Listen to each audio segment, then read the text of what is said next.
Assalamualaikum warahmatullahi wabarakatuh. Bismillahirrahmanirrahim. Allahumma salli wa sallim ala sayyidina maulana Muhammadin wa ala alihi wa sahbihi asma'in amma ba'du. Sedanten keluarga besar Peloso ingkang sangat kula hormati. Utamanipun Kiai Haji Zainuddin Jazuli, Kiai Haji Nurul Huda, Kiai Haji Fuad Ningbat. Ini wonten Gus-Gus, wonten Gus Taif, Gus Fahim, Gus Makmun, wonten Mbah Kawula nih, Gus Kausar. Ini yang saya agak kecewa itu moderatornya itu berusaha guyon karena takut tak suruh baca Fathul Wahhab. Jadi guyon itu ada dua, guyon yang memang sudah selesai seriusnya. Saya pernah diceritain Mbah Mun, kata Mbah Mun, Kiai maca kitab guyon dikritik. Maca kitab kok guyon, terus kata Mbah Mun membela diri. Mergo macane wis iso, mulane iso guyon. Nak ra iso wis runtusen sik. Anda baca kitab ndak bisa, itu bisa guyon apa ndak? Ndak bisa, roh kitab wis meriang. Jadi orang guyon itu bukti alim. Tapi ada juga guyon yang menghindari ngomong serius kayak moderator itu. Jadi ini masalah ya.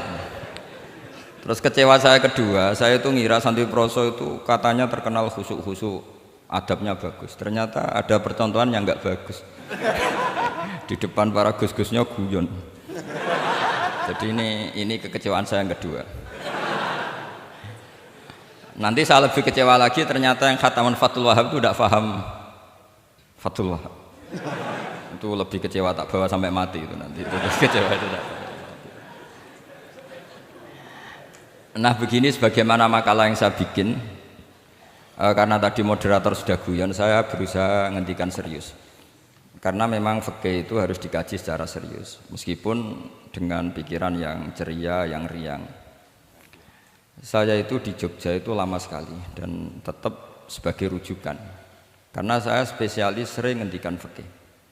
Saya dulu musyawarah ya seperti urutan di Peloso, mulai takrib, mu'in, tapi di sana langsung mahalli. Karena Fathul Wahhab gak diajarkan di sawir, di musyawarah.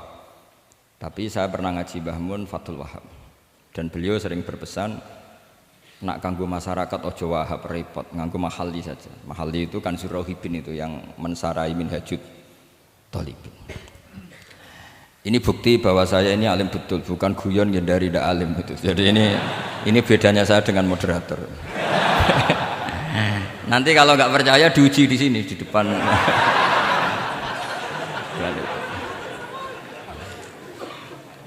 Saya ngaku alim itu bukan karena sombong, tapi keharusan. Karena begini ya, kalau kamu punya istri mau melahirkan, itu mesti nyari tulisan bidan. Barokahnya tulisan itu kamu tahu siapa bidan. Kalau kamu gigi sakit pasti cari tulisan dokter gigi. Sekarang kriminal kita adalah yang tahu Wahhab tidak menulis ahli Fathul Wahhab, ahli Fathul Qorib, sehingga masyarakat itu susah nyari konsultan ahli fikih karena santri Peloso tidak menulis di rumahnya ahli Fathul Wahhab, ahli Fathul Qorib. Lo itu penting supaya orang tahu. Setidaknya kenapa nyuwun sewu banyak, kalau saya boleh agak merovokasi, dan itu bagus, provokasi itu bagus kadang, tapi untuk kebaikan. Kenapa orang-orang lain itu menjadi rujukan? Karena mereka memaklumatkan diri, dengar gelar RC, MA, terus ahli fikih. Tapi kita yang ngaji Wahhab, khatam, musyawarah khatam, nggak nulis di rumahnya ahli Fathul Wahhab. Setidaknya Anda nulis, konsultan kalau ingin mondok ke Peloso. Sehingga orang daerah kamu kalau mau mondok ke Peloso, konsultasi ke kamu. Tapi kita terlalu adab. Padahal awalun nubuwah itu dimulai dari at-tahaddi. At-tahaddi memaklumatkan diri kalau beliau adalah seorang nabi. Jadi kalau kamu boyong harus memaklumatkan diri. Saya tidak bakul bako, saya ahli Fathul Wahhab. Lah ini khataman Fathul Wahhab cerita bako. Wah itu innalillahi wa inna ilaihi raji'un. Ini harus gimana nih mau? Ya Anda harus tersiksa dengan keterwakilan oleh ini.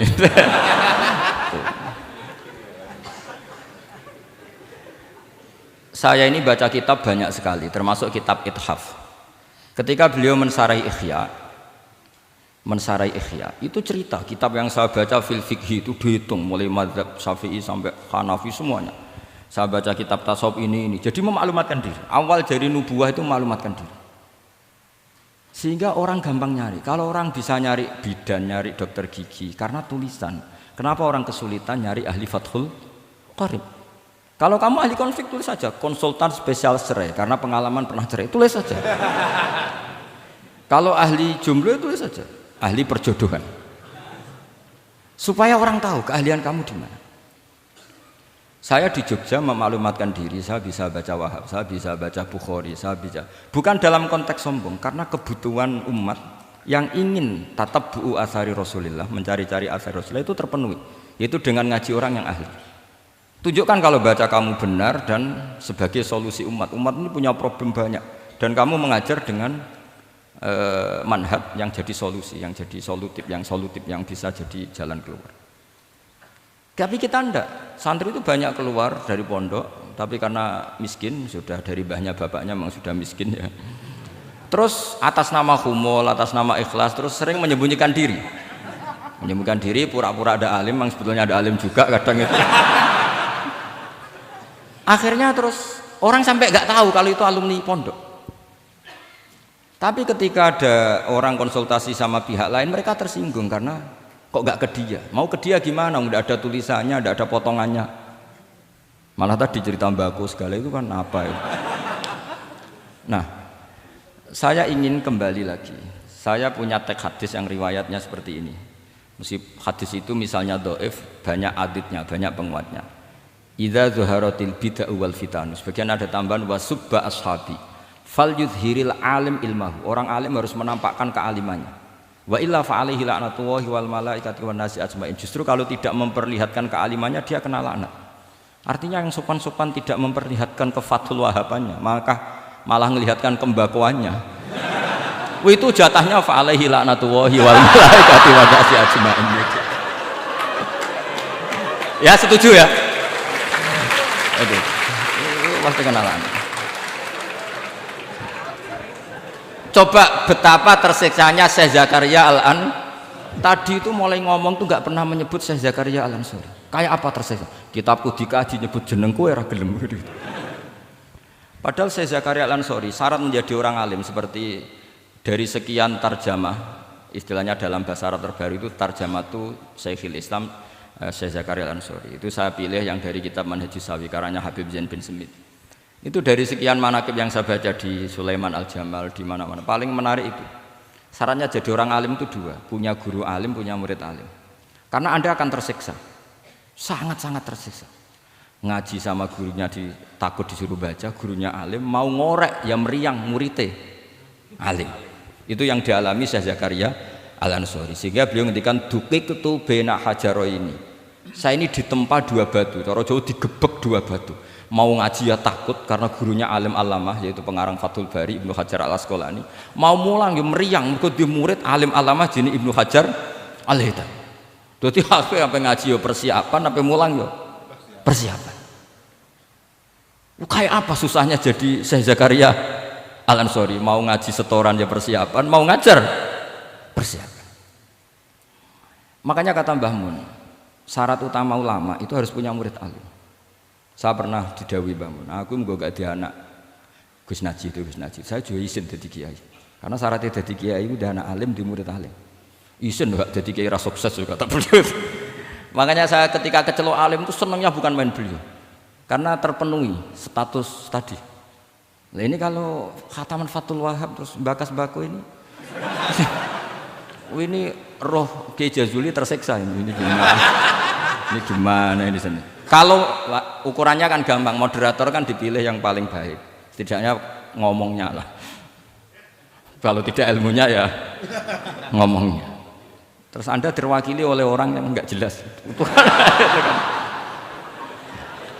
Enggak, saya gojlok ini enggak dosa, karena kalau betul saya ini dosa karena ngerasani orang, berarti jadi kafarah dosanya dia. Soal saya kan amalnya sudah banyak, aman lah. Aman, jadi nanti. Jadi kalau jatah hasanah saya harus diminta dia, tak kasih aja. Gampang. Masih surplus banyak. Ya masih surplus, masih banyak. Kan orang itu kalau baca Quran satu huruf itu dapat 10 kebaikan. Saya ini hafal Quran, sudah gak terhitung itu sudah.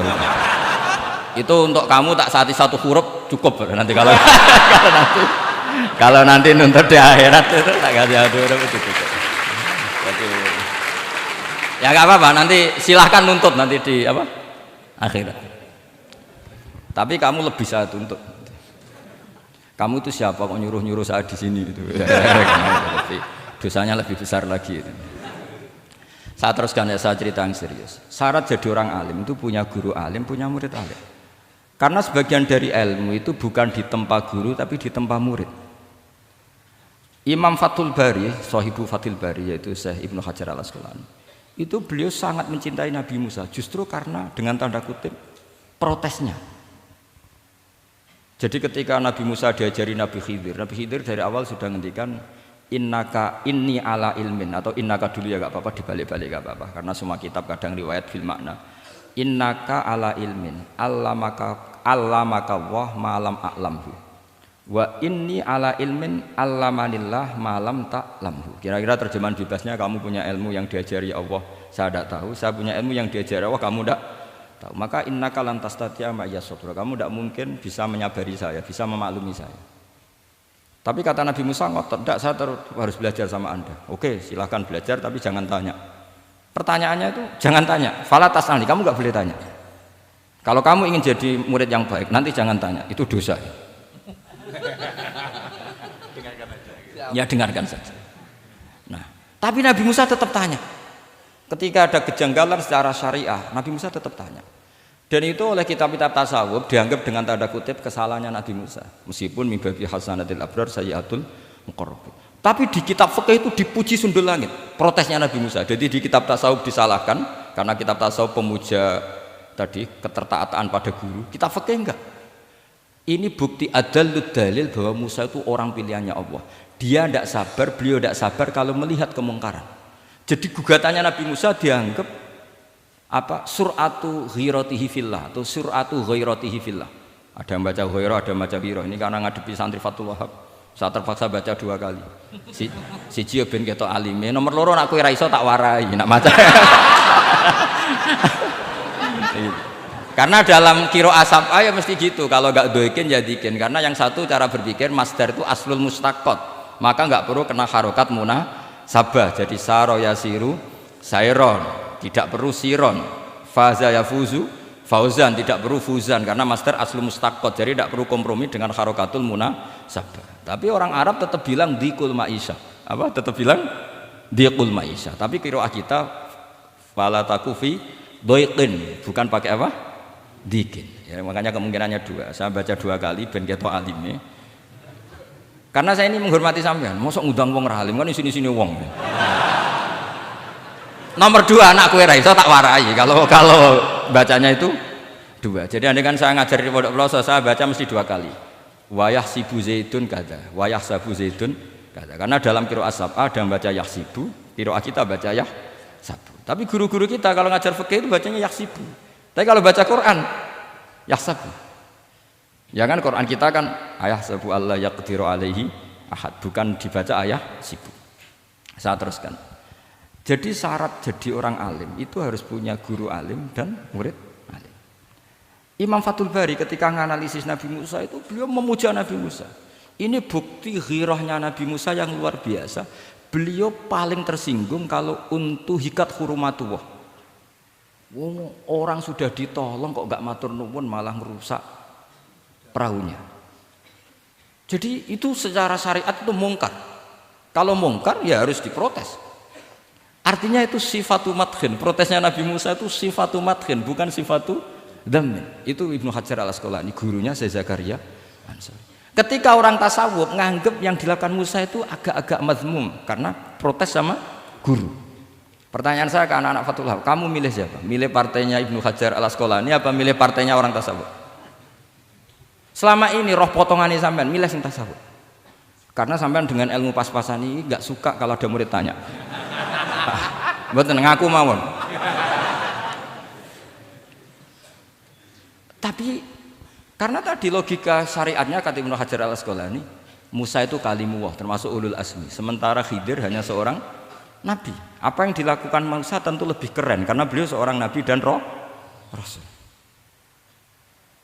Jadi jangan kira terus di situ merupakan mangkobah, satu derajat yang luar biasa bagi Nabi Khidir mengalahkan Musa, itu enggak. Tapi ini juga mangkobah bagi Musa, betapa tidak sabarnya beliau ketika untuhikat hurumatullah. Dan itu Ibnu Hajar Al-Asqalani dalam bingkai itu. Jadi beliau itu sangat ringan sekali. Artinya gini, kita bahas Zakaria Al-Ansori nggak bisa tambah bakas gurunya, yaitu Ibnu Hajar Al-Asqalani. Nanti saya bakas muridnya. Lah yang mulai bakas muridnya itu kamu harus siap-siap. Karena kiai-kiai di pelosok itu alim alama. Masalahnya nanti pasti di muridnya. Saya Zakaria Al-Ansori aman karena punya murid Ibnu Hajar Al-Haytami. Ibnu Hajar Al-Haytami aman karena punya murid Zainuddin Al-Mali Bari yang ngarang mulai jenengan ini. Jadi masalah bukan pada gurunya, tapi pada siapa? Muridnya. Terus Ibnu Hajar Al-Asqalani itu orang yang luar biasa. Saya pengagum beliau karena saya kalau baca Bukhari pakai pertolongan sarah beliau yaitu Fathul Bari. Itu beliau kalau protes, sukanya memang protes. Beliau itu nakot itu ahli kritik, ahli protes. Beliau termasuk sering ngeritik Imam Nawawi, ngeritik orang-orang sebelumnya, tapi ya dalam konteks kebaikan. Imam Nawawi itu punya sarah namanya Syarh Muslim Lin Nawawi.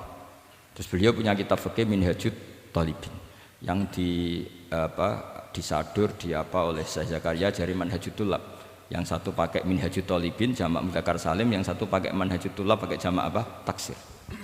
Kitab Minhajut Thalibin sendiri dari kitab Muharrar karangannya Imam Rafi'i, terpaut sekitar 3 orang sampai ke Imam Rafi'i dari Imam Nawawi. Imam Rafi'i ngarang itu dari Al-Wasid, Al-Basid dan Al-Wajiz karangan Imam Ghazali. Dan itu saya punya. Kitab indukannya Imam Ghazali Nihayatul Matlab fi Dirayatil Mazhab saya juga punya, karangannya Imam siapa? Haromen. Terus sampai Mukhtasarul Muzani. Saya tadi sempat bawa kitab Mukhtasarul Muzani. Bareng ngerti ini kok jadi pengajian umum lemes ya. Waduh. Mau nyalahkan Gus Kausar Mbah nggak berani. Tapi saya tadi matur sama Gus Kevin, Gus ini kok jadi pengajian umum, enggak tahu. Sebenarnya saya ingin anak Wahab saja terus tak marahin terus pulang. Tapi ini di depan orang banyak, kalau marahin kan nggak baik, ya sudah saya tak rileks saja. Tak ceritakan bukti keseriusan fikih itu dikarang. Misalnya begini, ini contoh Zakaria Al-Ansori, Syekh Zakaria Al-Ansori ketika dengan tanda kutip sering bilang wa ta'biri bidzalik aula min ta'biril asli kadan atau a'ammu min ta'biril asli kadan. Kenapa ada gugatan takbir? Karena takbir itu apapun hebatnya, karena dikarang seorang manusia itu ada falta, ada keterselipan di situ. Meskipun satu kedipan mata yang beliau salah, ya Rasulullah. Misalnya begini, definisi sholat ya kita akan sering dengar. Sholat itu apa? Umumnya orang kan aqwalun wa af'alun, muftatahatun bitakbir, muftatamatun bitaslim. Pertanyaannya definisi itu tidak jamek manek karena hunaka sholatun la qawla fiha wa la fi'la, yaitu sholatuman ajros sholat bi qalbi. Kalau sholat itu adalah harus ada akwal, yaitu kayak baca Fatihah dan syahadat di tasyahud sani, harus detail, sama nggak boleh nyontohkan kayak tasyahud di tahiyat ula, itu kan hukumnya sunat. Kalau kamu nggak bakul-bakul harus tahu kayak tasyahud di tahiyat saniyah, atau karena yang tasyahud awal sunat. Ada akwal kayak Fatihah, tasyahud fit tahiyatis saniyah. Terus ada af'al. Tapi pertanyaannya, hunaka sholatun la qawla fiha wa la fi'la, yaitu sholatuman ajra sholata bi qalbi. Maka perlu ditambah walau hukman, meskipun akwal dan af'al itu hanya secara hukum. Karena kalau hanya itu tidak jamek manek kalau dalam bahasa mantek, atau tidak mutorid akis, tidak memasukkan semua fardun min afrodil mu'arraf. Jadi kula ngetok nang alim demi ngergani sampean supaya ketok nak sumber utang ora salah. Mau salahnya ngatur kiai itu ya agak salah, itu agak salah betul. Saya itu juga agak gimana. Besok itu saya diminta Gus Reza, misi sama Gus Reza. Gus Reza itu cucunya Mbah Karim, Mbah Mun dulu ngaji Mbah Karim. Jadi orang kok kayaknya manfaatkan saya sak karepe dhewe gitu karena saya ini mangkalah tua terus. Padahal saya kalau mau angkuh ya, kalau saya boleh sombong, itu buyut saya ketujuh itu namanya Mbah Soleh bin Asnawi Sepuh, itu gurunya Mbah Soleh Darat. Dan Mbah Soleh Darat gurunya Mbah Hasim. Tapi angkuh kan haram, jadi ya sudahlah pakai tawaduk saja. Sebenarnya kalau saya boleh angkuh, kalau sampean malah lebih bisa angkuh lagi, ketemu di Nabi Adam. Lebih putu Nabi. Saya ulang lagi. Kalau kamu mengkaji Wahhab secara serius, itu kajilah seperti saya ini. Bahwa hukum itu harus dibenturkan dengan fardul masalah, dengan pengandian masalah. Misalnya begini, kalau ada hewan ketabrak truk jago, tentu kita diskusi hanya ayam jago, karena kalau ayam kecil kan gak eman, kelepek-kelepek meh mati. Cara pikirannya sampean ini yang anak-anak Fathul Wahhab itu boleh disembelih apa enggak? Tanpa disembelih pun pasti 1 menit lagi mati, atau setengah menit lagi mati. Karena dia kejet-kejet hanya prosedur kematian, memang syaratnya harus kejet-kejet. Tapi kan dia sudah tidak punya hayatun mustaqirrah. Kalau kamu pas musyawarah Fathul Wahhab itu disembelih halal apa haram? Tidak, sampean jawab saja, enggak usah sungkan, enggak usah jawab aja. Ini ada Gus Makmur, ada Gus Wahid. Halal apa haram? Cara pikirannya Syekh Zakaria Al-Ansori, bajuri itu haram karena dia tidak punya hayatun mustaqirrah. Oke, haram. Karena yang dikatakan penyembelian adalah menghilangkan nyawa karena penyembelian, sementara ini tanpa disembelih sudah mati. Tapi pertanyaannya gini, tapi nanti kalau disisir dari bab tabdzir, masa kewan jago larang mubadzir? Maka menurut mazhab Imam Malik, pokoknya keceluk di nyawa. Angger keceluk di nyawa disembelih ya halal karena jenenge nyembelih hewan yang masih hidup. Senajan tau wis kejet. Kamu milih mazhab Maliki apa Syafi'i? Ini ayam jago loh, bukan ayam kecil. Karena kalau yang kecil kan ikhlas. Itu kan seperti kepiting, banyak kiai ngaramkan kepiting. Yang keberatan banyak karena kepiting besar. Tapi ketika yuyu diharamkan nggak apa-apa, kecil aja. Padahal ilatul hukmi sama. Kira-kira kepiting sama yuyu, tahu sama yuyu? Itu kehidupannya sama nggak? Gaya hidupnya sama apa enggak? Sama. Tapi ketika kepiting itu ada perdebatan. Yang setuju halal banyak karena iman rasanya. Tapi ketika yuyu dikatakan haram, ada nggak yang protes? Tidak ada. Ikhlas semua kayak gitu. Ini ahli fikih apa ahli nafsu gitu.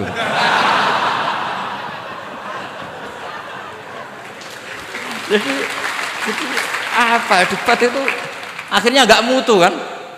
Coba kehidupannya kepiting sama yuyu itu sama apa enggak? Sama. Kenapa kepiting mukhtalaf alaih kalau yang yuyu hampir semua kiai meyakini haram? Kenapa? Sama.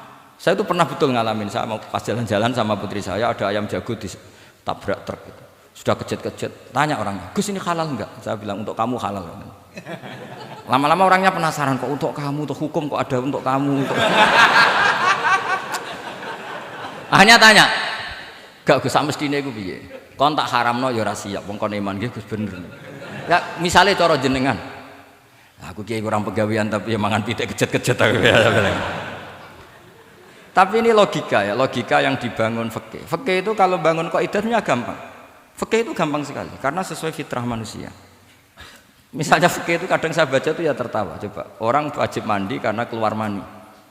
Ya sudah keluar mani wajib mandi. Sebetulnya keluar anak itu tidak ada hadisnya, nggak ada dalilnya. Tapi wajib mandi orang nifas itu karena mengeluarkan anak. Itu orang-orang fikih yang masih asli itu kalau bilang ya li anal walada maniyun munakidun. Ya kadang-kadang sembrono. Ya enteng saja. Mbah jenengan tak nonton tenan kok ngendikane gitu. Li anal walada maniyun munakidun. Jadi sampean itu ya maniyun munakidun. Jadi khurujul mani itu ya punya far'ul hukmi yaitu khurujul walad. Sama-sama yujibul ghusla. Karena sama-sama apa? Manion batin mbah tak nut-nut tenan kok terus ini ajak guyon apa piye gitu. Dan ulama itu memang rileks. Ketika Syekh Zakaria Al-Ansori membela mazhab Syafi'i yaitu dalam konteks tahur. Kita tahu kan kalau ghafir itu mengampuni, kalau sering mengampuni disebut ghafur. Syakir orang yang terima kasih, kalau sering syukur disebut syakur. Sehingga rata-rata sifatnya Allah itu ikut sifat mubalaghah. Wahhab, faul ya. Ya kan itu aturannya gitu kan, fa'alun aw mif'alun aw fa'ulu fi kasratin an fa'ilin badil. Nah, logikanya kalau wa anzalna minas sama ima'an tahura, artinya kalau nak maknani gini, wa anzalna lan nurono ingsun Allah minas sama isange langit, nurono ma'an ing banyu tahuron kang iso nyucikno bolak-balik. Karena faul adalah untuk lil kasroh atau lil mubah. Harusnya enggak ada mustakmal. Maka saya sering kadang balelo, enggak ada mustamalan karena wazannya faulan, tohuron. Tapi Imam Zakaria Al-Ansari, Zakaria Al-Ansari bela-bela madzhab Syafi'i, kata beliau, ya'ti faul bima'nal alat, kayak sahur lima yutas saharubi. Tapi ya agak-agak takalluf. Agak-agak apa? Termasuk takallufnya lagi, Zakaria Al-Ansari. Atau faul bima'na takrir atau mubalaghah fi udwin wahid. Di sini biasanya baca udwin apa udwin, enggak tahu saya, pokoknya bacanya 2 kali enggak apa-apa. Umumnya apa? Udwin ya. Ya sudahlah, ikut partai sampean saja. Saya ini agak grogi, saya pakai madzhab peloso harus ikut guru apa madzhab sarang yang enggak harus ikut tapi akhirnya salah, enggak tahu saya, karena kata Mbah Mun gitu kalau membela diri. Nak ngaji ning peloso Lirboyo murid kudu maknani. Ya apik ben murid roh makna. Tapi nak sarang gak oleh dimaknani. Sarang ketika dinyek al ilmu sayyidun wal kitabatu qaiduhu qayyid apa suyudaka fil hibalil wasiqa, kata beliau. Iya tapi nak naline kakean ya mati padha wae. Itu karena itu jadi itu guyonan ya, guyonan manhaj. Ini sudah saya sampean ini koalisi yang baik, karena saya punya madzhab sarang, sampean punya madzhab peloso, harus sama-sama konsisten dengan madzhab masing. Nanti di mahsyar nanti kita ketemu siapa yang ahli Fathul Wahab, siapa yang ahli Bako.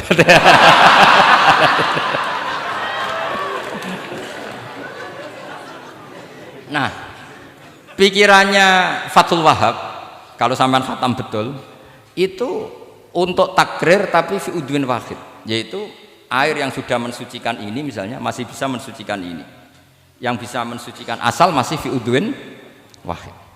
Ya sudah, di situ saja takrirnya atau mubalaghahnya di situ, bukan ke anggota yang lain. Oke, itu meskipun agak, tapi Imam Malik dan semua ulama hampir mengatakan tohur itu ya tetap di kasrotil istimal, artinya ya sudah bisa takrirut tathir. Tapi yang bilang tathir digugat lagi, digugatnya gini, tohur itu mubalaghah dari tohir, bukan dari mutohir. Ini kalau sampean fasul masail, sampean nggak pernah tahu fasul masail sedetail ini, nanti diulang lagi khatamannya. Tohur itu bukan mubalaghah dari tohir, tapi dari mutohir. Padahal bahasan kita tentang tathir, bukan tentang tuhur. Sampean mikir toh?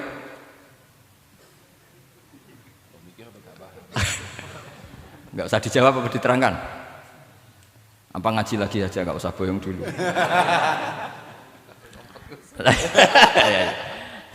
Nah, kemudian akhirnya ulama mulai mikir bahwa la makna li tohiriyah illa dengan fungsi tohuriyah.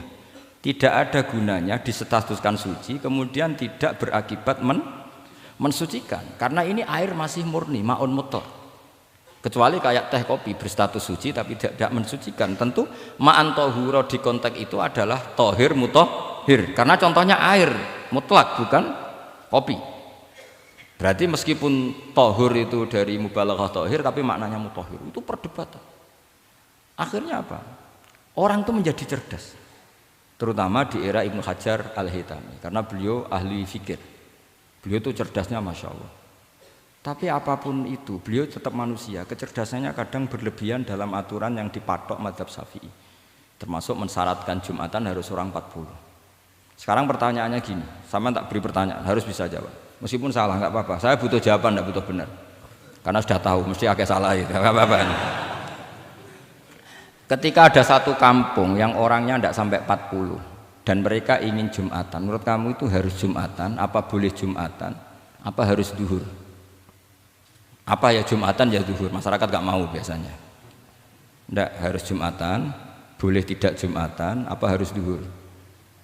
Apa nggak perlu ada hukumnya, ben karepmu. Nah, di kitab-kitab I'anatut Thalibin, Said Abi Bakar Sato, itu beliau ngendikan kamu harus tetap Jumatan meskipun jumlahnya belum 40. Karena apa? Madharat tarkil Jum'ah itu lebih ngeri ketimbang mensyaratkan 40 yang asal usul dalilnya itu tidak jelas. Imam Ahmad bin Hanbal kalau ditanya apakah Jumatan harus 40, itu ghadiban sadidan, marah besar. Lam yarid fil adat nasun, kata beliau. Enggak ada dalam adat Jumat dan nas. Imam Syafi'i itu hanya asumsi, biasanya wong 40 mesti ana waline. Tapi potongan-potongan gini meskipun sebanyak ini kan enggak, sampean menjamin enggak kalau ada 200 orang ada walinya ini? Dulu itu 40 orang pasti ada walinya, sekarang buat 1000 enggak ada jaminan ada wali. Dulu itu ada 2 wali, yang satu rokok, dikritik sama yang enggak rokok. Mosok pangeran dikebuli katanya karena tapi wali rokok ini ahli tauhid. Allah laisa bimakanin katanya. Saya tidak tahu ini tadi ya, kacau. Wali itu kalau sudah debat itu bener mana? Yang satu goslo, wali kok rokokan, pangeran kok dikebuli. Yang satu bilang apa? Allah laisa bimakanin. Itu saya teruskan. Jadi perdebatan di fikih itu sebetulnya semuanya itu rasional. Karena fikih dibangun di bawah qaidatul fikhi, qawaidul fikhi dan usul fikih. Dan semuanya itu muktabas atau multamas atau makhud min Rasulillah sallallahu alaihi wasallam. Sekarang saya beri satu analogi. Pernah ada satu kejadian Rasulullah sallallahu alaihi wasallam menghentikan la yusalliyanna ahadukum illa fi Bani Quraidah. Kamu jangan sholat asar kecuali sampai Bani Quraidah. Kira-kira saya ngomong sama santri, kamu jangan sholat asar kecuali sampai Lirboyo. Sebelum sampai Lirboyo ternyata kadati samsu antaghruba, matahari hampir tenggelam. Fariqun minhum, sebagian dari sahabat milih sholat di tengah perjalanan, meskipun itu belum sampai Lirboyo. Alasannya musaro'ah fil waktu supaya tidak kodok. Yang sebagian milih sholat di Lirboyo meskipun ba'da antaghruba samsu, meskipun matahari sudah tenggelam. Ketika dilaporkan ke Rasulullah itu falam ya'nif, ada yang baca falam yu'annif wahidan, tak baca 2 kali karena ini nanti bisa jadi debat kusir. Sama bacanya ya'nif apa yu'annif enggak tahu, pokoknya saya baca 2 kali. Kalau baca sampai 3 kali yang 3 salah karena memang pilihannya hanya 2. Kalau ada pilihannya 3 tak baca sampai 3 kali. Nabi tidak menyalahkan salah satunya. Yang satu pakai konstitusi yang namanya asar itu ya qabla antaghrubas samsu. Yang satu cara berpikir Nabi jelas mansus harus di Bani Quraidah. Sekarang pertanyaannya, kaidah umum tentang, saya ulang lagi, kaidah umum tentang asar itu qabla ghurubis samsi dilawan nas harus di Bani Quraidah, menang mana? Nas sama kaidah umum. Kira-kira kalau kamu ngaji usul fikih menang nas. Tapi pertanyaannya, nas itu butuh mahal. Tentu boleh seperti itu. Asumsinya Nabi adalah jangan-jangan sampai sana memang belum hurufus samsi. Maka makna yang mesti benar adalah aisari'u fil masyi. Kamu harus tergesa-gesa jalannya sehingga potensi menangi asar di Bani Quraidah. Jadi unik. Terus itu difahami pentingnya musaroah fil iktida. Jadi kalau anut Kanjeng Nabi harus musaroah. Nah, musaroah ini pula yang menjadi basis fikih. Makanya ulama dulu kalau ngarang fikih itu gampang sekali. Kalau orang tidak paham aja nggak bakat wali. Sebenarnya fikih itu gampang sekali. Bagi yang gampang maksudnya, sama tidak usah itu. Misalnya begini, Fathul Mu'in, Fathul Hab semuanya ngendikan wa yusannu nasyatun di sholatin. Jadi wa yusannu lan den sunatno apa nasyatun gumrega, semangat di sholatin krana ngadiri sholat. Fa inna wa ta'ala zamma tarikihi, sama sih ingat takbirnya. Zamma itu ngritik sapa wa utawa modho sapa tarikihi, pakai jamak mudzakkar salim. Tarikihi ing wong sing ninggal nasyat. Terus beliau mendalil qala ta'ala wa idza qamu ila sholati qamu kusala. Ciri khas orang munafik itu kalau sholat itu malas-malasan. Maka saya itu sering bilang ke santri saya, pokoknya nak jamaah kudu ono melayuni, entah berapa kadarnya harus ada melayuni. Guling-gilingan musaroah. Karena di semua teks kebaikan adalah fafirru ilallah. Lari, ada unsur larinya, ada unsur musaroahnya. Nah, lalu lama-lama mengatakan makna hadis ini yang mesti adalah pentingnya musaroah. Enggak perlu berdebat tentang boleh enggak sholat qabla lusul ning Quraidah atau tidak. Tapi harus, karena begini, yang mesti salah begini, ternyata kayak melakukan santai-santai ngopi se, rokok se, jagungan se. Nabi kira-kira bisa maklumi enggak ketika cara jalannya seperti itu kemudian matahari terbenam. Karena ini yang pasti salah. Paham ya? Karena enggak sampainya sana karena salahnya diri ngopi sik santai. Lah itu namanya fikih. Jadi fikih itu dari analisis yang normal. Makanya saya sering sekarang akhir-akhir ini sering kampanye kitab Sajaratul Ma'arif. Dan itu saya serius dengan kampanye itu karena dikarang oleh Sultanul Ulama. Jadi kalau di wali ada Sultanul Aulia, di ulama juga ada Sultanul Ulama, yaitu Syekh Izzuddin bin Abdis Itu kalau ngarang fikih itu gampang sekali. Saya punya kitab beliau Qawaidul Ahkam. Beliau ketika cerita kenapa harus ada sholat dihormatil waktu, beliau nerangkannya enak sekali. Kalau santri sarang, Lirboyo atau Peloso atau santri mana saja, biasanya kalau pergi ke terminal, yang dulu terminal itu kan nggak layak, apalagi ya dulu nggak layak, pokoknya kalau pipis itu pasti kena najis lah celana.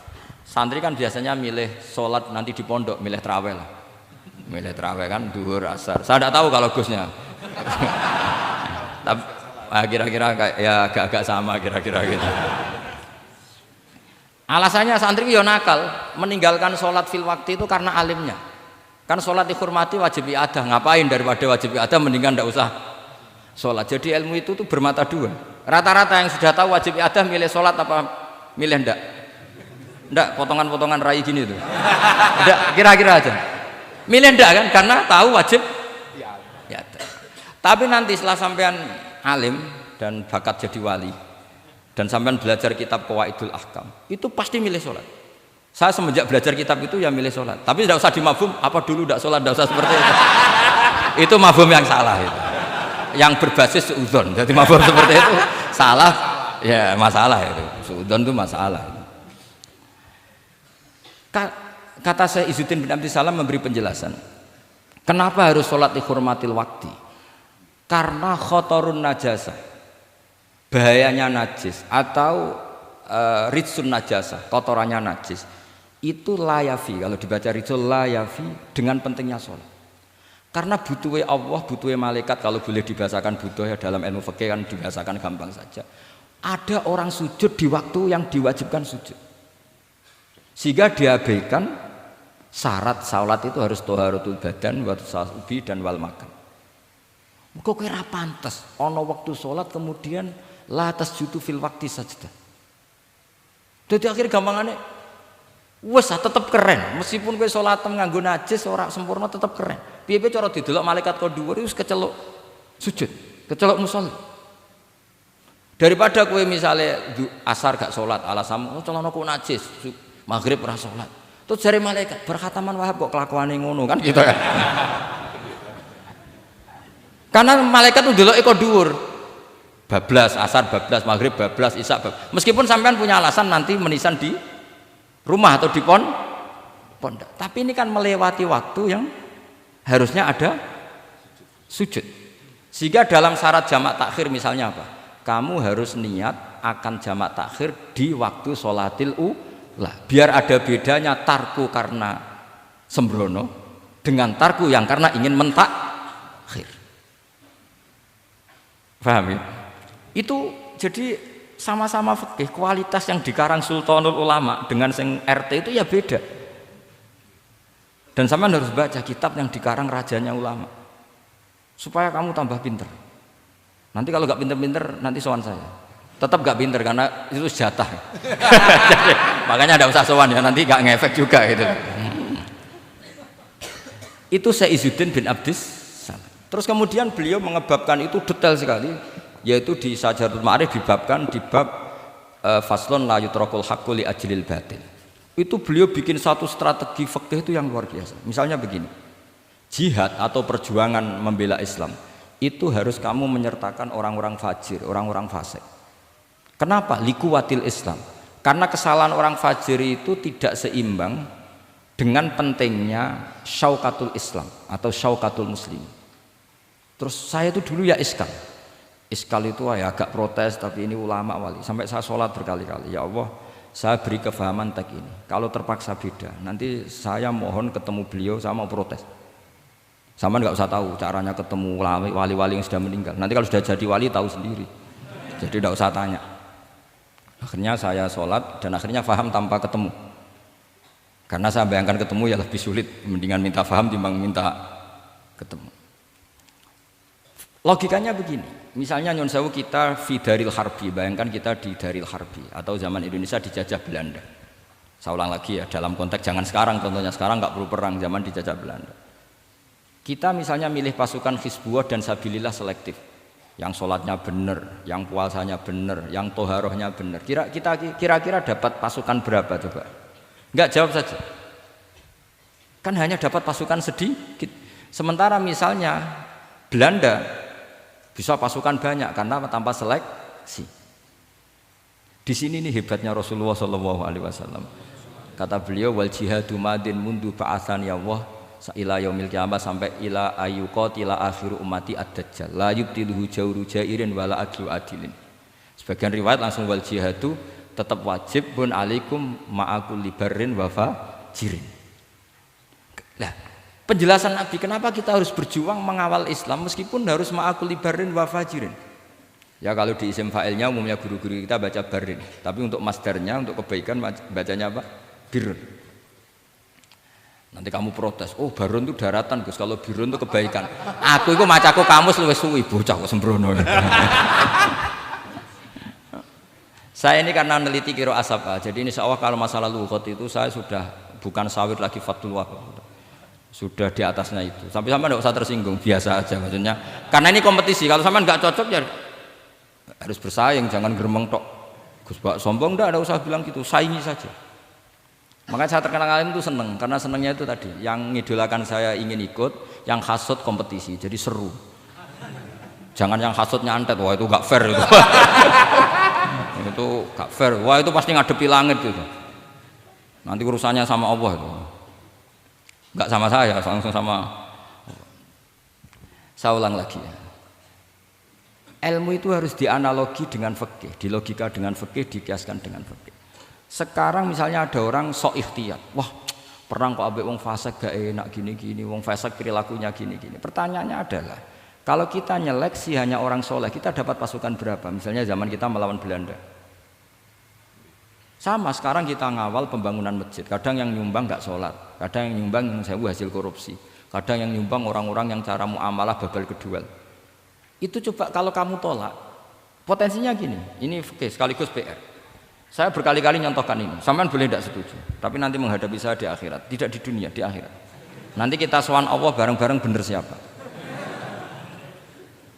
Loh tidak, saya tidak main-main, karena ulama dulu, sampean lihat di Mu'in di Fathul Wahab, kalau sudah ngendikan ulama, wahadha madhabun al-qawwahabi, ini madhab yang saya siap ketemu Allah. Jadi ukuran madhab benar itu bukan diputuskan di sawit Fathul Wahab, tapi madhabun sing al-qawwahabi, madhab yang saya ketemu Allah dengan madhab itu.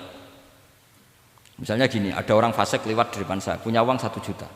Delalah pas itu qadhafallahu fi qalbihi hubbal ulama. Misalnya. Pas itu delalah beliau senang ulama terus bilang gini, Gus Pak, uang ini tak kasihkan kamu 1 juta. Dia fasik, misalnya terkenal syaribul khomri. Saya ini menurut pertanyaan saya, ini jawab saja. Kamu salah nggak apa-apa. Wajib menerima apa haram menerima apa bebas mubah. Ayo milih di polling. Nggak usah sungkan Gus Kausar. Ini beliau posisi senior, milih nerima apa nolak, wajib apa sunat, sunat apa wajib. Nah logika harus terbangun begini, kalau kamu terima maka akan dicibir. Malam di Fathul Wahab tiga duit saya kok gelem, bolak-balik nak duit gelem aja.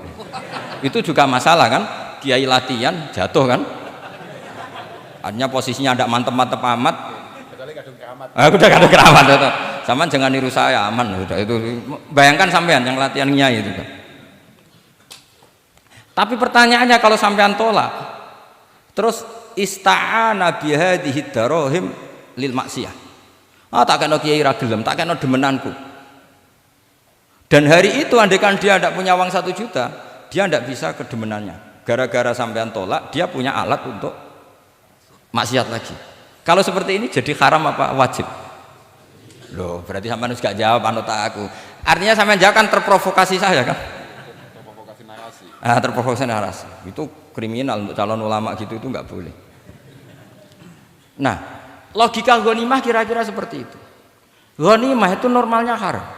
Normalnya haram karena ghanimah itu min amwalil kufar. Dan notabene amwalul kufar adalah bukan sekedar mukhtalithah, aksaruha mungkin minal haram. Tapi kenapa ghanimah dihalalkan di hadil ummah?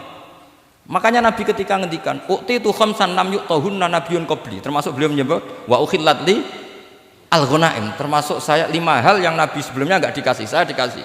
Di antara beliau menyebut wa ukhillat li al-ghanaim, ghanimah itu halal untuk umatku. Itu kan kenapa Nabi menyebut itu? Karena normalnya ghanimah itu haram karena min amwalil kufar. Tapi kenapa dihalalkan? Saya pernah ditanya seorang dosen, kenapa itu halal Gus? Saya itu kok gak nyaman. Karena ini jenis orang ikhtiyat. Terus saya bilang gini, andai kan kamu digarong sama garong, kemudian garong itu bawa senpi, bawa pedang. Karena kamu merasa itu tidak milik kamu, monggo gadane jenengan beto malih. Wah ya tidak bisa Gus, nanti dipakai garong lagi. Sama amwalul kuffar. Andai kan lau a'tainahum, andai kan kita kasihkan lagi ke mereka, maka akan dipakai isti'anah, dipakai pertolongan atau alat untuk kekuatan kekafiran mereka. Di sini sirinya kenapa ghanimah menjadi halal. Tapi kenapa Nabi sebelumnya kok dikatakan haram? Karena logikanya memang haram. Itu hebatnya Allah SWT sama para kekasihnya. Ada kekasihnya yang dipilihkan haram, yaitu Nabiun qabla Rasulullah SAW, karena normalnya memang haram. Ada Nabi yang fikihnya lebih dinaikkan lagi, yaitu dihalalkan supaya harta ini tidak dipakai i'anah alal maksi. Sampean milih fikih mana coba? Nah, saya berharap pintere Khatam Fathul Wahab itu paling enggak sampai seperti ini. Bariku nantang saya enggak apa-apa. Tapi nanti ketemu di akhirat. Nah itu fikih. Jadi fikih itu, nah tapi kan iso wae Gus nampani khadzun nafsi lah, itu mulai masalah kan. Makanya yang seperti itu jangan untuk khadzun nafsi. Karena kita butuhnya itu nyita supaya ini enggak dipakai kekuatan maksiat. Jebule mbek kon malah go ngopi rokokan. Nah, ini orang kan terus curiga, jebule nek ambek dhuwit ya do gelem. Buktikan kalau Anda tidak pakai. Kamu terima sebagai penyitaan, tapi Anda tidak pakai. Wah itu hebat. Tapi kalau kamu terima wajib, kemudian kamu pakai poya-poya, wah itu ya fikihnya benar, kelakuannya ora benar. Nah saya berharap Anda memahami fikih itu sampai seperti saya ini. Syukur-syukur lebih. Meskipun ya agak-agak mukhalaf tapi bisa diperjuangkan itu. Enggak apa-apa. Kamu doa di saat istijabah, ya Allah saya ingin mengalahkan Gus Baksa, ridho dengan doa itu. Tapi tak jamin enggak mustajab. Karena sudah berbasis ghil, kebencian. Doa yang berbasis hasud pasti tidak mustajab. Jadi makanya saya relax kalau ada kompetitor karena tadi pasti. Jadi fikih itu gampang. Misalnya begini lagi, saya beri sekian contoh. Di sini tadi saya minta Gus Kevin untuk membawakan Babul Hijrah, juz 4 kitab Mahali. Karena Mahali itu namanya Kanzur Rohibin sebetulnya, cuma yang ngarang Mahali lebih terkenal dengan istilah apa? Mahali. Beliau nyarai kitab Minhajut Thalibin. Imam Mahali itu senior. Jadi Syekh Zakaria Al-Ansori itu ya beliau sudah menyulap Minhajut Thalibin jadi Manhajut Tulab, tapi beliau ikrar kalau itu awal-awalnya dari Imam Jabah. Nah, sekarang pertanyaannya gini, saya misalnya nempat di Korea Selatan atau di Amerika, saya sudah punya tanah di sana, saya ulang lagi punya tanah di sana, punya komunitas di sana juga saya nggak diperlakukan buruk, bisa sholat, bisa puasa. Hukumnya saya pindah ke Indonesia atau ke Mekah atau kemana saja, hukumnya haram apa boleh? Saya tidak mendapat perlakuan yang macam-macam. Kalau saya disakiti dan dipaksa menjadi kafir, maka wajib hijrah. Kalau nggak ada pemaksaan itu, kira-kira hukumnya gimana? Ada ulama yang mengatakan hukumnya haram hijrah, harumatil hijrah. Karena apa? Li alla yastauliya bitil kalbu'ah atau tikal bu'ah al kufaru. Karena sebetulnya kamu tidak dianggap sekedar pindah ke Indonesia, tapi membiarkan tanah yang dulu kamu pakai sujud, tanah yang dulu kamu pakai sholat, tanah yang sudah menjadi komunitas muslim menjadi komunitas kafir. Berarti dianggap pembiaran. Itu fikih. Jadi fikih itu logikanya sebetulnya normal. Maka seperti ini, saya masih ingat betul pernah didhawuhi Mbah Mun ketika di Madinah. Nak zahire hadis ya, iku Sayyidina Ali iku ya ono salah. Ndak salah loh redaksinya, ono salah. Mergo Nabi sering muji wal Madinatu khairun lahum law kanu ya'lamun. Madinah adalah kota terbaik. Sataftahuna kadza wa kadza, Nabi sampai gitu. Tapi Nabi selalu ngendikan wal Madinah khairul. Tapi Sayyidina Ali tetap pindah ke Irak, Kufah ya, zaman itu terkenalnya istilahnya Kufah karena belum ada istilah Irak. Ke Kufah. Pindah ke Kufah, kemudian beliau menyebarkan Islam di Kufah. Terus punya murid awal namanya Hasan Basri, murid paling sukses. Itu orang-orang Basrah, bukan orang Temanggung, orang Basrah. Itu orang Basrah. Semua riwayat mengatakan itu orang apa? Basrah, jelas bakul-bakul. Bukan. Itu sangat jauh dari. Nah, karena Hasan Basri murid paling sukses ini pindah ke Basrah, maka ilmu setelah itu Basrah. Sehingga idza ikhtalafatil Kufah wal Basrah quddimatil Basrah. Akhirnya menyebar sampai Baghdad, jadi Qubbatul Islam.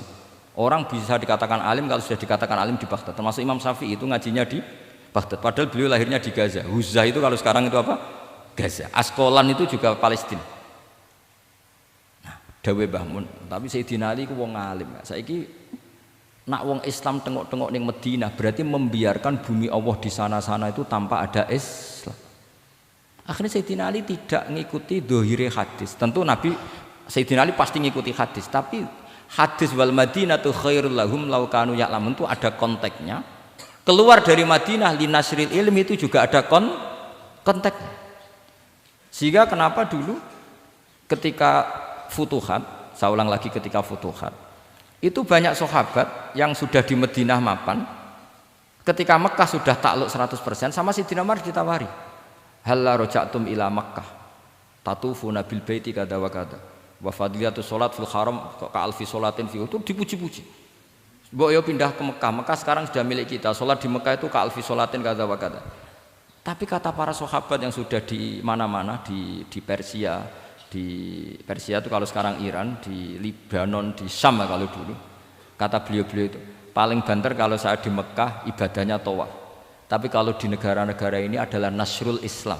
Wa nasrul Islam itu da'bul ambiya. Bihada ursilatir rusul. Karena nasrul Islam itu para rasul diutus.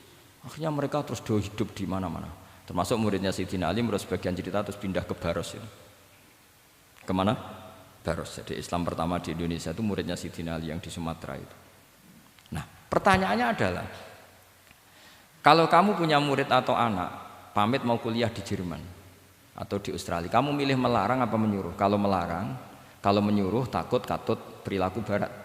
Kalau melarang berarti kamu membiarkan Jerman tanpa ada yang sujud. Padahal semua bumi diciptakan Allah, ju'ilat lanal ardu kulluha masjidan. Lah itu fikih. Fikih akan berdebat untuk hal-hal seperti itu. Ini saya beri contoh. Ini masih ada waktu 10 menit. Ya, jangan lama-lama nanti malah bingung. Yang bingung tidak sampean, saya juga ikut bingung nanti kalau kelamaan. Tidak, supaya ini logika ini apa? Logika fikih ya, fikih yang sekedap ini tadi sudah halaman 227 ya. Ini tidak supaya sampean tahu, karena saya pernah belajar detail ya, tentang Mahalli sama Qalyubi. Ini kalau di kitab ini halaman 227 ya, tentang juz 4 ya, halaman 227 juz berapa? 4. Saya beri contoh ya, ini supaya clear ya masalah posisi kita. Jadi misalnya sama orang Indonesia pindah ke negara lain, terus Indonesia kemudian ditempati orang-orang yang nggak benar, berarti kamu ikut tanggung jawab. Saya baca, Bismillahirrahmanirrahim.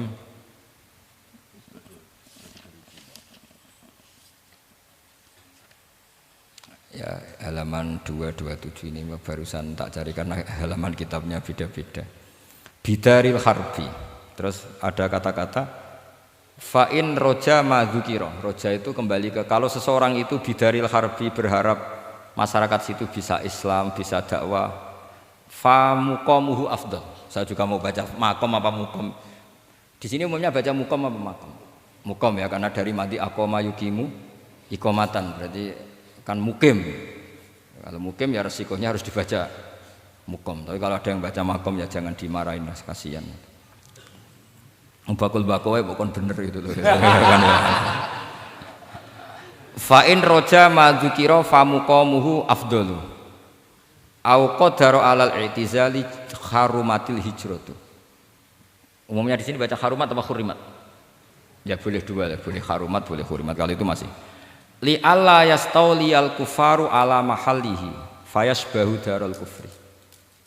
Jadi artinya gini, misalnya saya di Jogja misalnya, atau di Jakarta atau di Batam, di situ atau di Papua, di situ kamu merantau di sana sudah bisa menciptakan komunitas Islam. Kemudian kamu pindah, itu bukan dianggap pindah secara mubah karena kangen keluarga, enggak, tapi ada masalah. Setelah kamu pindah ini yang menghuni siapa? Jangan-jangan min dari sujud ila niklab misalnya. Itu fikih. Jadi fikih itu sebetulnya normal saja. Tapi karena kita baca ndak detail terus kayak apa gitu, kayak fikih itu aneh semua. Dasar gak bakat alim. Jadi sebetulnya fikih itu normal. Gitu. Makanya kembali ke tadi, kalau orang alim tidak mau izharul ilmi, fa alaihi la'natullahi wal malaikati wan nasi ajmain. Misalnya saya ini terkenal membawa Islam yang mudah, yang menyenangkan. Orang itu sampai maksiat itu cari kesenangan. Orang sampai maksiat itu karena cari kesenangan. Tapi kalau kesenangan itu tidak didapatkan fit taat, karena taat dikampanyakan secara agak teroris. Kamu sholat tidak mesti diterima, karena baju kamu nggak mesti semuanya halal. Sujud kamu tidak mesti diteror, sehingga orang yang sholat tuh, sholat di orang mesti ditompo, mendingan nggak sholat. Kita ini kan mikir seperti itu. Coba nyun sewu, kalau orang-orang Kristiani, kalau kampanye gimana? Setiap orang mati bersama Bapak di surga. Sementara kita sudah kiai mati masih didoakan ingkana muhsinan. Itu murid kita loh. Itu kan gak sopan sekali. Murid dongakno gurune ingkana muhsinan. Murid kualat. Gurune kok muhsinane ditaklek ingkana muhsinan. Cara aku dadi gurumu sembrono guru jarane. Susah ya apa sing muni kana muhsinan ije dikein. Itu kan saya belum pernah doakan Mbah Mun gitu. Kalau saya mendoakan beliau supaya diampuni, doa saya tak rubah gini. Ya Allah antal ghafur wa anta dzu maghfirah. Maka sepatutnya jenengan mengampuni guru saya. Jadi saya itu kalau bilang ingkana itu kayak gimana gitu. Tapi ini urusan zauk ya, sampean enggak boleh protes. Tapi sanate ngono Gus, niki kitab-kitab ngono, sampean ngrubah sanad. Ya saya kalau enggak bisa apa-apa kalau sampean protes gitu. Sampean ngrubah adab kalau gitu. Nak protes-protesan. Lu coba misalnya Syekh Abdul Qadir Jailani itu Sultanul Aulia ya. Terus beliau misalnya wafat di Ploso. Terus kamu berdoa ingkana muhsinan coba. Ini ketuane wali di ingkana. Boyo wong ndek akhlak sithik gitu maksudnya. Wong sak donya iku ya tabarraku bi. Ya tabarraku nabi. Saiki ditaklek ingkar. Saya tuh belum pernah doain guru-guru dengan, meskipun saya tahu itu doa yang, karena pilihannya gini, misalnya sampean protes, Gus wong sanate ngono. Jangan-jangan mancen apalam mau ikut tok.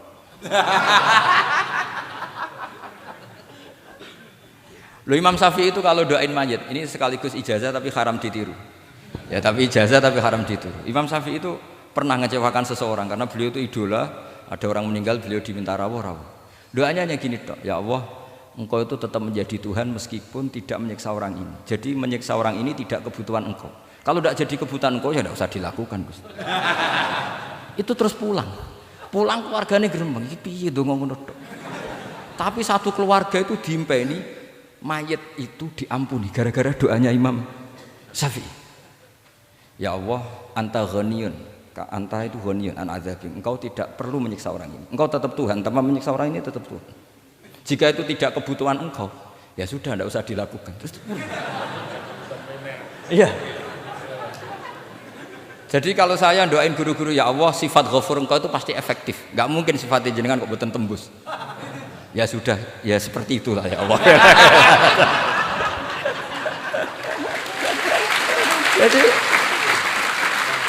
Jadi itu urusan daun, sampean nggak boleh protes. Gus Pak kok ngawur istihad itu bukan ngawur, saya ini orang waras. Punya rasa takzim sama guru sama para wali. Sementara kamu yang berdasar sanad tadi, jangan-jangan menghafalan kamu hanya itu. Ayo milih mana? Saya bukan bikin ajaran baru, ndak, ini cerita rasa. Cerita apa? Rasa. Dan itu di hadis-hadis gitu, Nabi itu kalau manja sama Allah gitu, kalau ada orang salah terus kemudian diazab, kata Nabi, anta akram min ayu adzibahu marroten. Ini di dunia sudah pernah engkau beri sanksi ya Allah. Anta akram min ayu adzibahu marroten. Tapi kalau belum disiksa kemudian dia aman-aman saja di dunia, engkau itu akram, engkau juga mulia, gak pantas sudah menyelamatkan di dunia, kemudian jenengan dendam di akhirat masih. Jadi masih nyiksa lagi itu tuh. Nabi itu kalau sedang manja dengan Allah itu akhirnya ya baik semua gitu. Lah saya jenis ulama yang partai itu. Partai itu lah kira-kira seperti itu. Jadi Ya jadi ini relax saja ini monggo nih tadi sesuai janji saya hanya 10 menit dari sekarang. Saya juga mungkin saya nanti tetap pulang karena saya besok ngajar di setainya Gus Yofur. Mungkin saya itu sudah janji sama istri saya setelah Yai wafat paling saya ini dibully pernah sepuh itu 2 tahun. Semoga setelah 2 tahun saya naik lebih sepuh. Pakai dalil-dalil yang agak-agak angkuh tadi karena terpaksa. Jadi sekarang ngalah 2 tahun, setelah itu saya pakai sanad yang saya sepuh gitu. Supaya nggak digekongkonan terus gitu. Tapi saya tidak tahu tingkat adab saya sampai berapa tahun saya tidak tahu gitu. Tapi saya mohon sama yang Musairin Fathul Wahab, ilmu itu dianalisis secara cerdas, ceria dan mudah. Saya dulu itu ya iskal sama hadisnya Nabi kullu ummati mu'afan illal mujahirin. Semua umatku dimaafkan asal ketika dosa itu nggak cerita kalau dosa. Saya dulu jenggat. Orang dosa cerita dosa itu kan kesannya jujur baik gitu. Tapi setelah saya pikir-pikir itu bener Kanjeng Nabi. Misalnya sampean cerita dengan anakmu, lihat zaman mondok peloso sering nak marung utang gak bayar ya biasa. Ya biasa sekolah gak munggah. Itu jujur apa mengajarkan? Mengajarkan suatu saat anak sampean goblok persis bapak. Maka penting tidak jaru itu penting. Makanya kata Nabi semua umatku diampuni kecuali yang cerita-cerita dosanya. Karena dengan cerita itu artinya apa? Misalnya sampean zaman puber pacaran. Terus kamu cerita, "Lah aku dhisik untuk ibumu ya pacaran." Oh, tak goncekno ngalor ngidul. Itu jujur, tapi soal anak kamu pacaran kan alasannya apa? Niru bapak. Tapi nak kamu sok suci, pacaran haram. Oh. Pak, lah kowe kok untuk ibu. Wah, itu pangeran peparinge.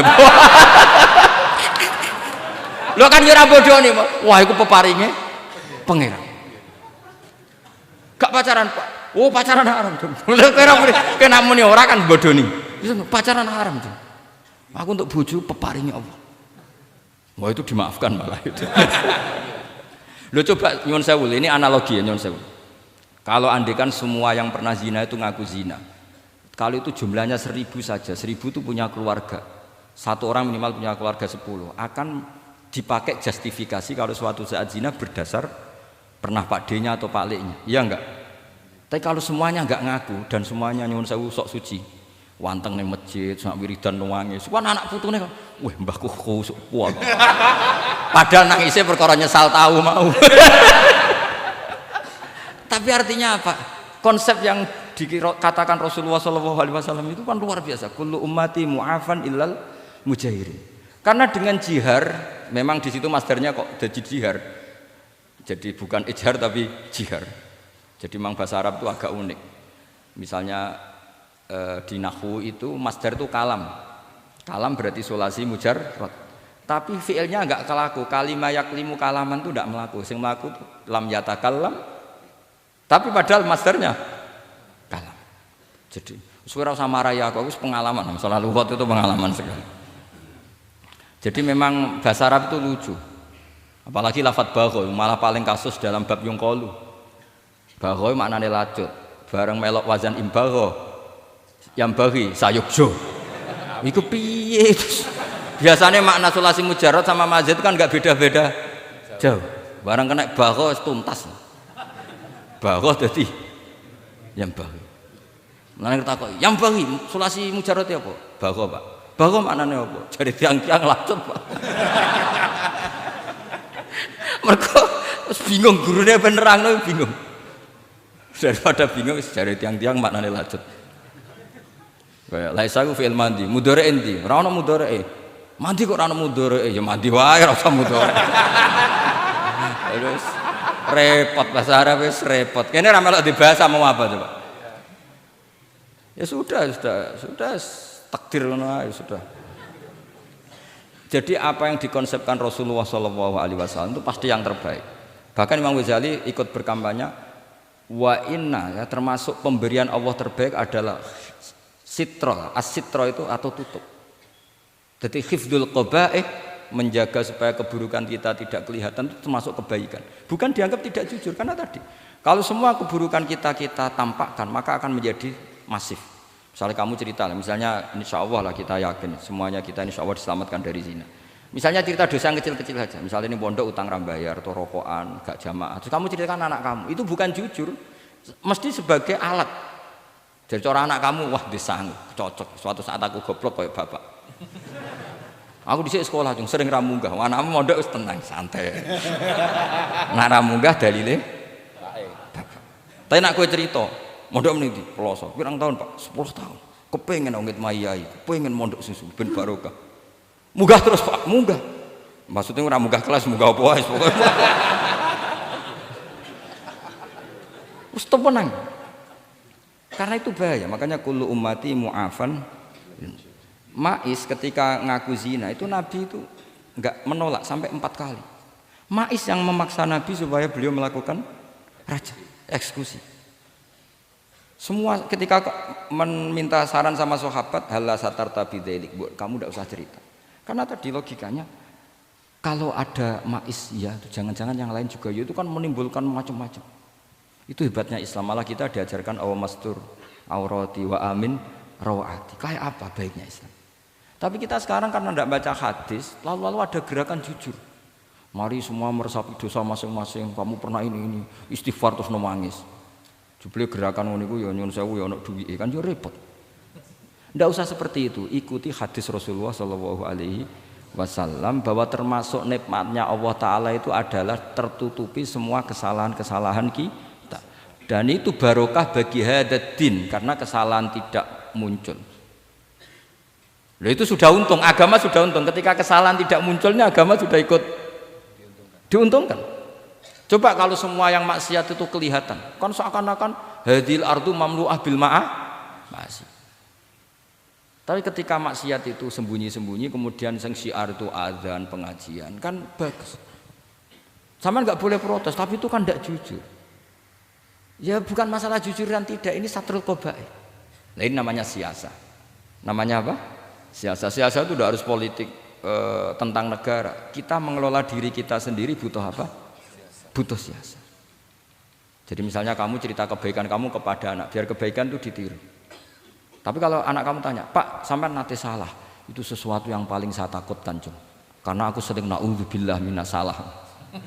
Tapi Bapak pernah salah enggak? Itu pertanyaan enggak penting. Karena tadi bahaya. Lu enak, maksudnya beragama seperti ini tuh enak. Kullu ummati mu'afan illal mujahir. Itu kan luar biasa. Jadi semua umatku itu dia ampuni asal tidak cerita-cerita. Misalnya agak cerita ke anak, cerita ke teman. Aku di gendaan, wis tahu tak ambung.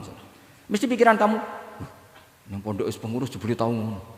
Mesti digo, suatu saat aku nak ngono, awas. Atau nak caiki keamanan, awas kita kandakno kan gitu. Tetap ini menjadi alat maksiat bagi yang lain. Jadi tapi saya dulu itu iskal, kenapa ada hadis seperti itu? Tapi setelah saya analisis, memang kalau ijtihar atau ijhar itu efek negatifnya luar biasa. Dan kita harus iktidak bi Rasulillah sallallahu alaihi wasallam. Ya tentu idealnya yo ora maksiat, yo ora konangan maksiat. Memang karena tidak pernah itu ideal.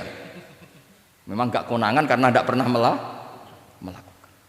Ya saya kira demikian. Saya mohon supaya ya tadi ya saya Fathul Wahab dari kitab Manhajut Tullab. Itu dikarang Zakaria Al-Ansori piyambak Zakaria. Tapi kitab itu sebenarnya dari Minhajut Thalibin. Minhajut Thalibin dari kitab Al-Muharrar. Itu dari kitab Basit, Wasit, Wajiz. Terus itu dari kitab Nihayatul Matlab fi Dirayatil Madhab. Itu mensarai kitab Mukhtasarul Muzani. Karangannya Imam Muzani ketika diimlakkan Imam Syafi'i. Karena semua karangan Imam Syafi'i itu amla alaina Syafi'i.